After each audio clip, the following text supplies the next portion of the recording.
We're not gonna play with him today. You know, I had to get on here, talk my stuff. Before you get in, round of applause. Let's go ahead and do it. Let's go ahead and do it. Let's get it together. Clap it up. There we go. There we go. So yeah, man. Today I really wanted to get on here and talk my stuff a little bit, man. You know, I'm still working out some stuff. Nah, we ain't signed Jadeveon Clowney yet. We ain't signed Clowney yet. But I wanted to do something real quick, and I wanted to talk to some people real fast. You know, this situation with Hugh Jackson, bro. Situation with Hugh Jackson is crazy. The situation with Hugh Jackson is looking crazy right now. I mean, this dude is taking a really hard time. Bro, he just can't let it go. He just can't let it go, bro. I mean, it's one of them things. It's like when you was playing Mario back in the day and they always hit you with the... That's what I hear every single time when I get Hugh Jackson. That's what I'm hearing when Hugh Jackson is talking. I'm always hearing this. He's always losing right now. And I don't just want to say he's losing because, you know, he's not a good dude or he's not a guy that I thought was going to be a great coach back in the day. But here's the problem. Here's the problem with Hugh Jackson, bro.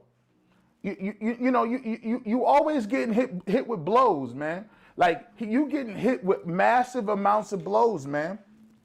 Hadouken! You getting hit with all these. You getting hit with all these. Hadouken! I'm confused. I'm sorry. Hugh, my man. William Wise, you on here early. I appreciate you on the super chat. Dude act like like he lost his woman or something. Man, look, man, it's rough right now for Hugh. I'm just trying to come on and give you some confidence, my G, because right now you looking crazy out here. You looking crazy. You are looking crazy right now. You have been without the Cleveland Browns for roughly 2 years and some change. Do you know what has gone on since you was last coach for the Cleveland Browns? Do you understand what has transpired since you last graced the sidelines with the Cleveland Browns?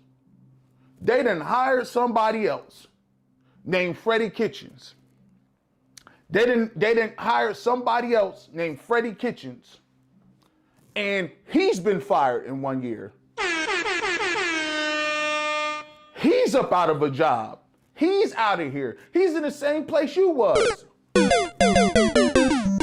I'm confused why you upset still. Let's continue down this path. Let's talk to him real quick. Let's continue down this path. Do you also know what has gone and transpired on since you have been a coach for the Cleveland Browns? They have hired a guy named Dorsey, right? He comes in and then he gets shadow realmed. He gets fired. He's out of the game. You know how long ago that was? Do you understand how long ago this was? This is crazy. This is nuts. Now, you back again on every single show, every single podcast, every single magazine, every single whatever you want to call it. You back again just being disgruntled. Writing tell-all books, bro. You worse than a video vixen right now, bro. And no disrespect to you, Hugh Jackson. Like I said before, I feel like you a good dude. I feel like we need African-American coaches in the worst way in this league. In the worst way in this league. And I just don't want to say that because, you know, it took me a while to really come out and say this because I don't want to seem like I'm a minority dumping on another minority, and I believe minorities should get an opportunity when it's hard for me to come up and do these type blogs when Eric Bieniemy ain't got a job as a head coach. That's very difficult for me. So for me, getting on here is almost like I'm doing some stuff that can actually set back a whole part of progress that we really need in the African American community. But I'm sorry, man. Some got to give here. Somebody got to give. Bang, bang, bang, bang. Something has to give. At some point in time, you're going to have to get your playbook together, grab whatever plays that you got left in the game, and you're going to have to go out here. You're going to have to go out here, and you're going to have to make some sort of concessions. You're going to have to actually come back out here and say, you know what I'm going to do? I'm going to humble myself. I'm going to go down to the collegiate level. I'm going to get with one of these teams. I'm going to draft or recruit one of these top-notch quarterbacks, and we're going to put up a boatload of points. I'm going to go to a place, and maybe I might start as a coordinator, move my way up to a dude that is actually out here doing this thing and getting with these dudes, and then putting some points on the board, Hugh. Work your way back up. Work your way back up that ladder, bro. And I'm just saying this. I'm saying this because I feel you. I'm saying this because you one of my dudes. I'm saying this because I think you got a decent playbook. Say that again. I think you got a good playbook. But you got to go back and reestablish yourself, man. You can't be on this world tour for 2.5 years in a row singing these sad songs. You sound like Tony Braxton. Another sad love song racking your brain. The part that really made me get on the blog was this. The part that made me just jump on live right fast. The part that makes me get mad is that you in these blogs and you doing all this stuff in the paper, all this stuff in these magazines. And one of your problems is you never took seriously the art and the prowess and the importance of winning football games. You got to be able to win football games, man. You got to be able to win. And I talk about this all the time. When I'm doing my radio on 92.3 The Fan, when I'm doing my radio show, I talk about this all the time. There are only about a handful of teams that are trying to win every single year at all costs. Every single year, there's only a couple people, give or take, that's trying to win every single year. And when you look at the allegations that Hugh Jackson saying that the Haslams bamboozled him, that they sold him a fake bill of goods, that you know what, I was teased. They told me I had three to 5 years to win. They even gave me a contract. Gave me a contract, G. Bush. Hey, shout out to Rosie B. Talking facts. I appreciate the super chat. By the way, you can always hit me at the super chat. You can also, if you want to donate to the show, you can also hit me at the top of the key. You see it is www.gbush.live/tip. If you want merchandise, you can check that out as well. And you can find that all on G Bush Live. But this is the problem, Hugh, is you bought something that you should have never bought. Let me give you a case in point out here. Let me give you a case in point, chat. Let's get to it, chat. Hugh Jackson came in here with Jimmy Haslam, and what happened? He told him, you got a 5-year plan. You're gonna be able to do your thing. We're gonna be able to get you in here. We're gonna work and move around. You're gonna have chances to do what you need to do, but we're gonna take some L's at first. You know what I'm saying? That's just part of the program. What about Jimmy Haslam told you that he was keeping it real with you? Bang, bang. What about bang, Jimmy Haslam bang, told you in his past? You wasn't there when he got rid of Trubisky? You wasn't there after that 1 year he shadow realmed Trubisky. You wasn't there when he flip-flopped on whether or not he was going to bring back Mangini. You weren't there. You weren't around. You weren't watching that. So what made you think you was going to have 35 and 36 losses in 2 years and that you was going to get an opportunity to come back and coach this team? It's ridiculous. Don't believe half of what you see and none of what you hear. That's one of the most powerful statements, and it's one of the overused cliches in the world, but it's so true. It's super facts. And I keep trying to tell y'all out there, that there's only 10 teams trying to win. And he's mad because he bought that. You can lose and still keep your job. No, bro. They used you. They used you for your stimulus money. There's plenty of people out here that be getting dated after they get that income tax check. After that income tax check, woo, you eating good for about 2 or 3 weeks, and then you up out of here. Yeah, them phone calls stop coming. Them dates you supposed to be getting, them joints don't happen. And when you looking at Jimmy Haslam and when you looking at what's going on with Hugh Jackson, you only got one opportunity in life sometimes to capitalize on what you want to do as a professional. The best thing you can have as a person is professional integrity in terms of your craft. In terms of your craft, what you do. You have to be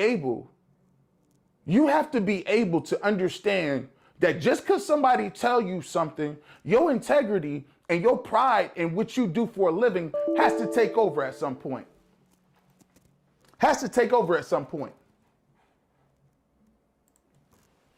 And so when we looking at it like this, you go to Jimmy Haslam and he telling you we got a 3 to 5 year plan of you losing and we getting all these picks. You look at Jimmy Haslam and say, well, listen, no disrespect. I appreciate the opportunity to be here as a coach, but my integrity and how I feel about the game is not going to let me take L's on purpose. That's not what I came to do. I know that you might have wanted me to come here and rebuild it, but I'm not about rebuilding it that way. I'm about rebuilding it, doing my thing, about developing players and winning on the fly. Now, if that's the type of job and the head coach that you want, at the end of the day, I'm going to need you to go do that. I'm going to need you to go find another replacement for me. And it's always better to roll up out on your own terms than to get fired. Because once you got fired, you have to understand how many coaches in the National Football League,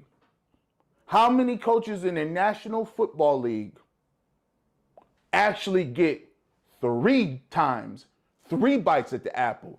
You already was let go in Oakland. You already is in Cleveland. So when they telling you to take these L's and do all, no, I'm sorry. No disrespect, but I'm going to take the Kyle Shanahan way.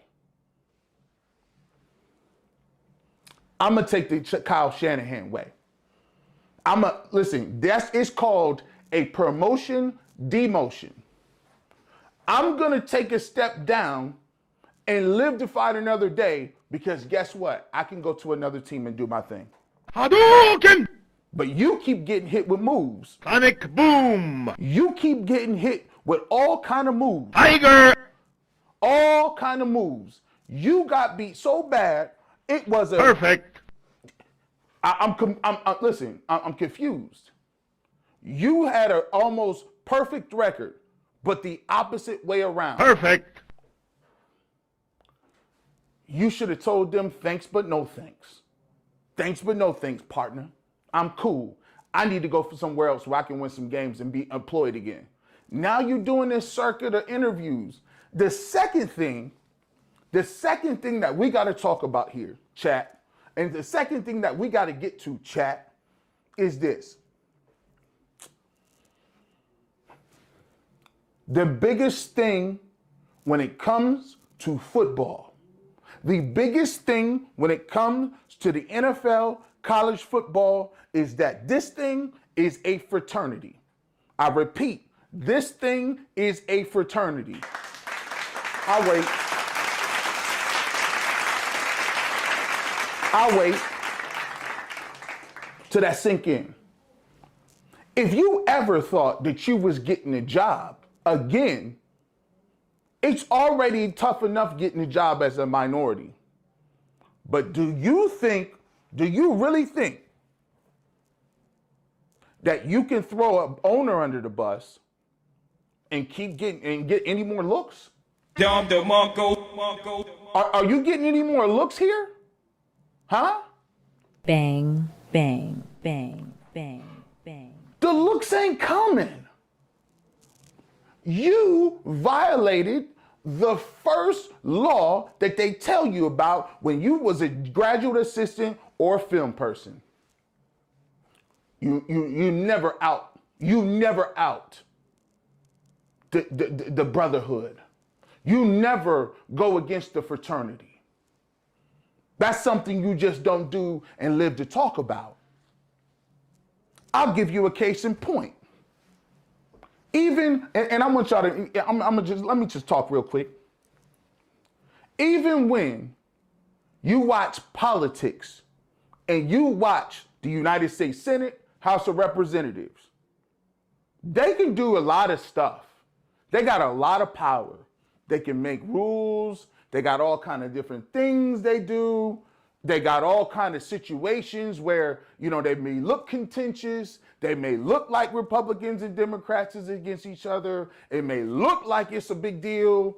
But let me just give you this. As a person who went to Buckeye Boy State at the age of 16 in a simulated government, by the American Legion, by the way, they send you off and learn about government. The number one thing that they tell you is that under no circumstances, y'all can argue behind closed doors, y'all can do whatever you want to, but when it comes to the floor of the House and the Senate, you, and in talking to the press, you are not to disparage the name of a fellow House of Representatives member or a senator. That is why you always see when they get mad at each other and they want to talk about how crazy that bill was and you passed this bill and you guys only want this. You notice what they always say? Always. My colleagues on the other side of the aisle. I was disappointed in the bill and the passing of that bill by my colleagues on the other side of the aisle. That is the only rule that they pretty much got. And that's one of the reasons why people always say, well, Republicans and Democrats is the same person. What you talking about? They're all in cahoots. They say that because behind closed doors, they can argue, fuss, and fight all they want. But in public, it is a Senate rule.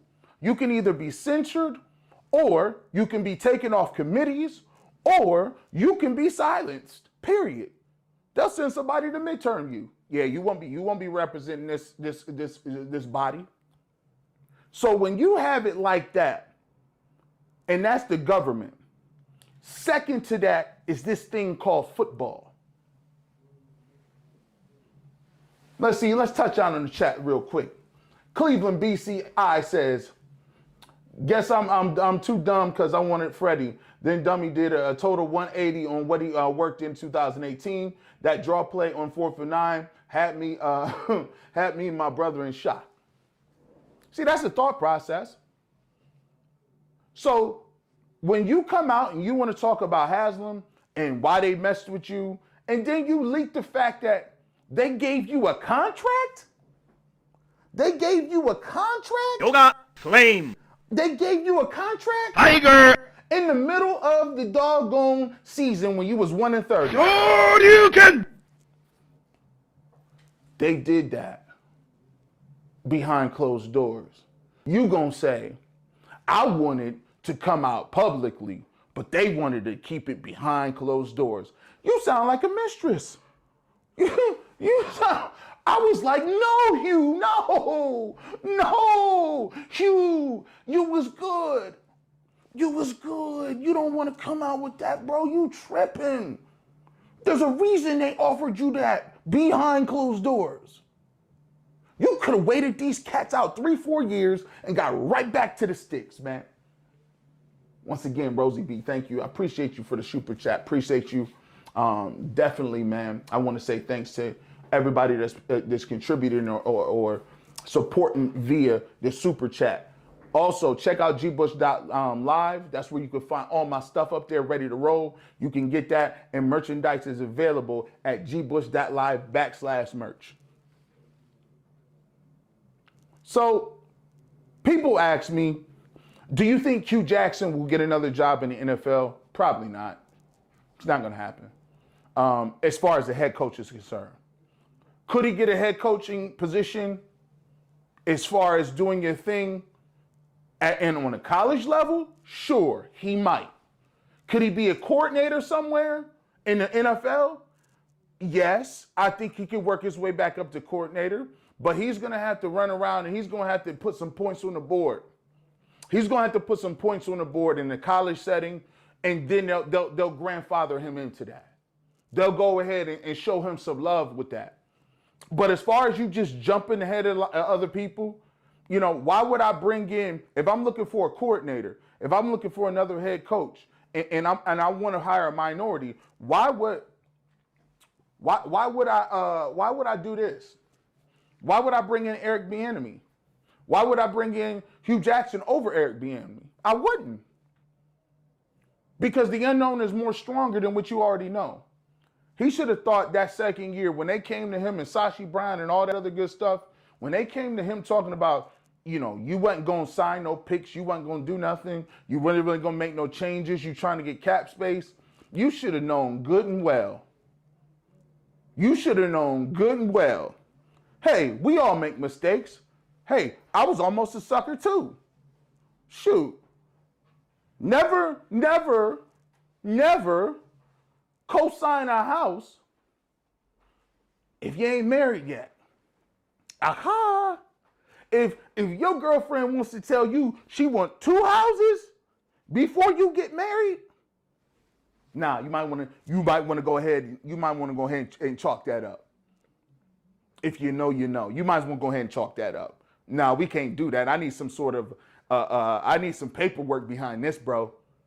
I ain't gonna be just signing off on no dotted lines on that. Hey, let's put it in the chat, man. Put it in the chat, bro.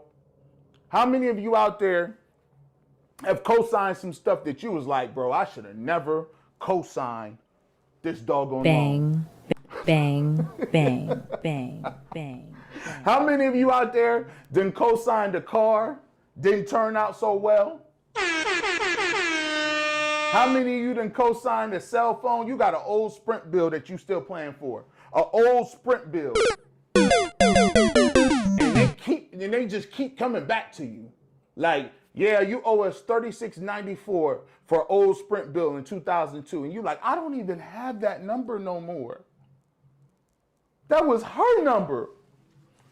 Yeah, you gonna pay that. Marcus Lawrence was like, me? It happens every day. Hey, what's the crazy, put in the chat, bro? What's the craziest thing you done co-signed? And you was like, I took a major L on this one. Hadouken! I keep getting hit with blows. Tiger! It don't quit. It don't quit. Everyone. Everyone does it. I will tell you this, man. You know, and moving really quickly, because I was only going to talk about Hugh Jackson. I was only going to do Hugh Jackson or whatever. But as I came into the chat room and started doing the live, one of the things that I thought about was I got to get to what people want to talk about. That car. Ooh, that car payment is tough. They will come get it too. Hey, singing lessons. Bro, you was in deep. Somebody got singing lessons. Good gracious. But moving, and I want to talk about this a little bit too. Let's get to this a little bit too. I want to break down this Jadeveon Clowney thing if y'all let me. I told you I wasn't going to do too much. It's almost all going 10 o'clock. I told you I wasn't going to do too much. But let's get to this Clowney thing. And I want to break this down once and for all. Because I'm seeing a lot of situations out here now that people act like they don't know what they're talking about. I always tell people, never be an emotional decision maker. Never be an emotional decision maker. There's all kind of people out there who have got in a relationship with somebody, or you may have liked somebody, and at first, when you pursued them, they turned you down. You like, man, that's crazy. Maybe it's the girl you wanted to go to prom with. Maybe it's the girl that, you saw, you always had a crush on her. Y'all both had significant others at the time. Now y'all single. Now you want to go ahead and talk to her. And she hit you with the, ooh, I just kind of see you as a friend. Or maybe she says, I'm busy on Friday night. How's about next time? And don't give you a date. That's always bad. If she don't give you no date, you're in trouble. If she say, no, I can't go Friday, and don't say, but I can go Thursday and next week, it's a wrap. But I'm just giving you an example. Bang, bang. I'm just doing my thing. Bang. One of the things that you need to do is you got to say, okay, no harm, no foul. No harm, no foul. It's all good. I'm just out here trying to get my thing off. And she may say no. You go about your day. She go about her day. You see her again in about, 2-3 months. You've been working out. You done got a little promotion at work. You know what I'm saying? You done upgraded on you a new whip of some sort. You done got you a new car. You might be 20 pounds lighter. You might have been hitting the weights. You got a little couple extra dollars in your pocket. Now she see you out and about, and guess what? She see you like, oh, hey, how you doing? How are you doing? You good? You're looking good, looking healthy. Looking healthy, aren't you? I was just thinking about you the other day. I saw your post, and congratulations on the new house. I know you're closing. Congratulations on the new car. And I was just thinking, maybe we should get together for coffee or happy hour or something. Now, in the back of your mind, you like this. You like this. You happy. You pumped in the back of your mind like, I'm about to win this thing right here. But your emotions is telling you you losing. Don't let your emotions get the best of you.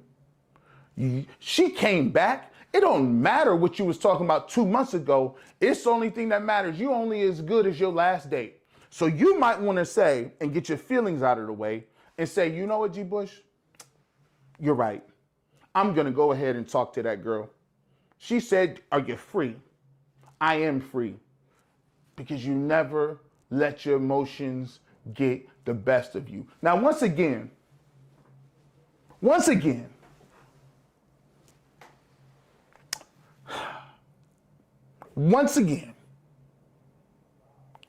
what does this have to do with Jadeveon Clowney, G. Bush? You got these long stories and don't nobody know what they mean. Can you just speed it along, do forgotten in translation? Let's keep it moving. See, a lot of Browns fans right now is that emotional decision maker. Just because Jadeveon Clowney turned you down last year for $13 million for the Titans, just because he said, you know what, I know the Browns offer me the most money and it's on the table, I'm going to go to Tennessee. Just because he did that last year has no bearing on whether or not this is a good move today. That has no bearing on whether or not at the right price, at the right time, and in the right scheme, he couldn't be a good fit for the Browns this year, and last year just wasn't his time. But a lot of y'all is emotional. Because we got turned down last year, because we didn't get Jadeveon Clowney, and you know we offered him the most money, everybody in that bag like, G. Bush, man, we don't need Clowney. We don't even need him. We got like 4 or 5 defensive linemen. We've already got Tack McKinley, and we don't even need Clowney. Why are the Browns so obsessed with Jadeveon Clowney? He hasn't done anything since the hit on the Michigan guy. That's his only highlight. He doesn't get any sacks. Bro, if you don't get up out of here with that, if you don't get up out of here with that noise, the bottom line is Jadeveon Clowney does more than one thing. He can rush the passer. It might not be to the level that is of Myles Garrett, but where he really excels is in the run game. It's in the run game. And last time I checked, the Cleveland Browns give up a bill 20 every single game almost. And it don't matter. Second of all, y'all got to keep the same energy. When I got on here in these blogs, and asked you point blank, y'all trying to get JJ Watt? Nah, he too old. Okay. Y'all want Richard Sherman? Nah, J. Bush too old. 96 years old, G. Bush. And he was hurt last year. Okay. Patrick Peterson, y'all like him? No. Even worse, G. Bush. We don't need him either. We need young guys that can move and do different things, right? Well, let me ask you a question. Last time I checked, Olivier Vernon and Claiborne, his backup, are both older than Tack McKinley and Jadeveon Clowney if they bring them in. Not only are they better at their positions and give you more in terms of versatility and pass rushing and stopping the run, they can do that, and you can get them at a younger price point. You can get them at a younger age, more affordable. Instead of you paying Olivier Vernon $13 million, you can get Jadeveon Clowney for 8 or 9. Tack McKinley is out here playing for a lifetime supply of bingo cards and 3 McFlurries a day. He's playing for free. Both